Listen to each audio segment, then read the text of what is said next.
आज मैं आप सबके लिए बहुत आसान और ख़ास नया ज़ायक़ा लेकर आई हूँ। चलें साथ मिलकर मज़ेदार हनी गार्लिक चिकन बनाते हैं।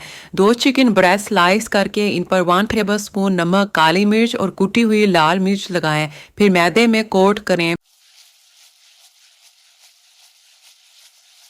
1 टेबलस्पून मक्खन और 1 टेबलस्पून ऑयल गरम करें। चिकन को दोनों साइड से लो फ्लेम पर शैलो फ्राई कर लें। फिर 1 टेबलस्पून लहसुन डालें। इसको थोड़ा सा पकाकर आधा कप पानी डालकर ढक दें ताकि चिकन नरम हो जाए। फिर वेजिस डाल दें। फिर इसको थोड़ा सा पकाकर 3 से 4 टेबलस्पून सोया सॉस डालकर थोड़ा सा पकाएं और सबसे आखिर में 3 से 4 टेबलस्पून हनी डालकर थोड़ा सा मिक्स करके फ्लेम बंद कर दें।